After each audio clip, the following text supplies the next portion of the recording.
Hey, good morning, everyone. Hope you're all doing well. Um, it is December 22nd. Apologies for the slightly late start, but hope we're all doing good. We have a decent bit of news that came out here pre-market that caused a decent bit of this rally that we're seeing pre-market, and we're going to go over that.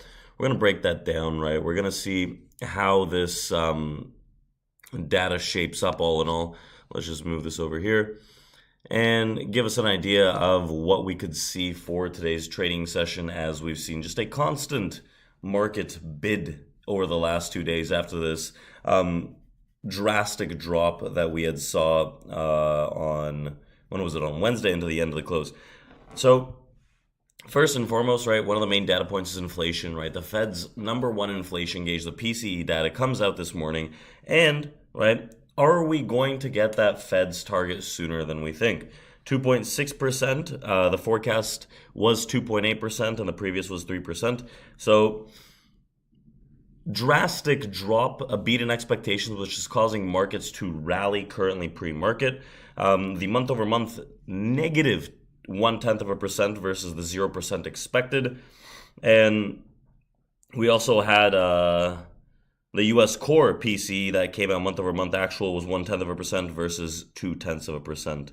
So as we're looking at it, right, PCE, the core personal consumption expenditure price index, is the central bank's preferred inflation gauge, as it has a broader scope in general than the traditional consumer price index, which is the CPI, that a lot of people keep their eyes on.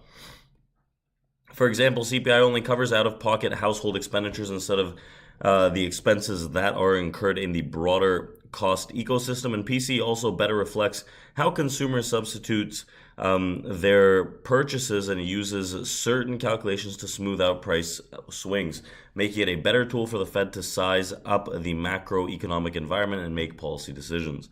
So with that inflation gauge, what we've seen is the market has come back into that 4,800 on the S&P.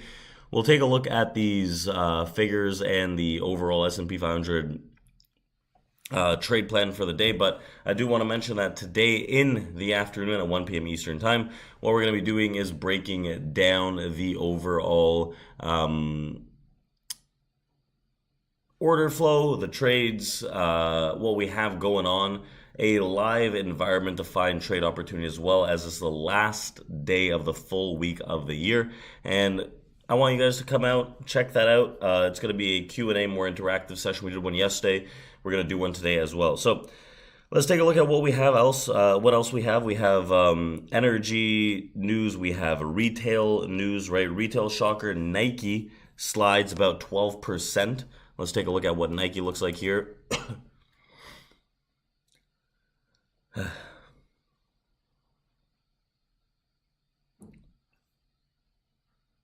Nike on the pre-market session down to 108, right? Very, very drastic drop all in all after this most recent rally that printed pretty aggressively. But we had earnings on Thursday after posting mixed Q2 results.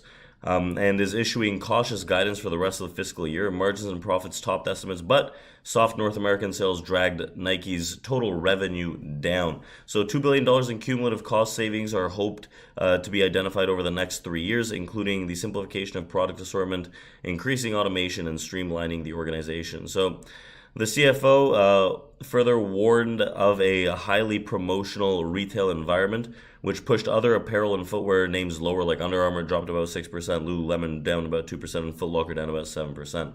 So when we go over to oil and energy, in terms of other news, we had a dispute over oil production quotas. Angola said it would leave the OPEC cartel about 16 years after it had joined the group, and we feel at any moment that Angola does not gain anything by remaining in the organization, and in defense of its interests, it decided to leave, right? This is what an Angolan president said.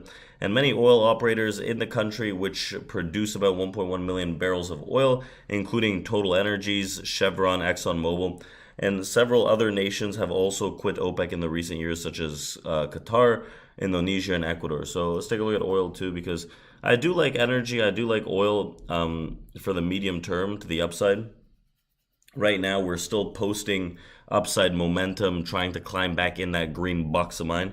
In terms of other energy news, right, some trade tensions between Beijing and Washington are continuing to rise, which China banning the export of technology and extracting and separating rare earth metals due to national security concerns. So we've seen the move push up energy fuels, which is quadruple U, right? The ticker symbol MP, which is materials.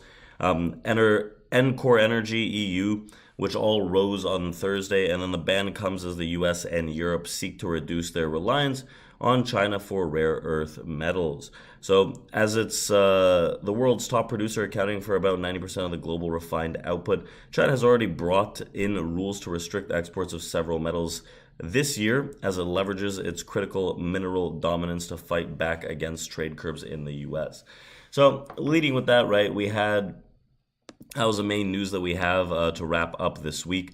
Right now, as it stands, taking a look at the S&P 500 and the futures here, we're trying to push above that 4808. A lot of volume is traded here as this is a major resistance right now as a key distribution block. We're now above this distribution, so I think pullbacks into that mid to low 90 are probably going to be viable to close out the week. We have a B-shaped volume profile, and it's Friday. I think that we're going to be pleasantly surprised by the upside to wrap this thing up. So remember, join me at 1 p.m. Eastern Time. What we're going to be doing is breaking down order flow, trade plans, breaking down the day, seeing how these things shaped up, and more. So see you all there. Enjoy the week. Enjoy the weekend. Happy Friday. Happy holidays to everyone, and we'll see you guys probably in the new year. So this is the last time we're probably going to log the morning update, and we'll see you guys as the new year shapes up. So thank you, everyone. Enjoy, and we'll chat very soon.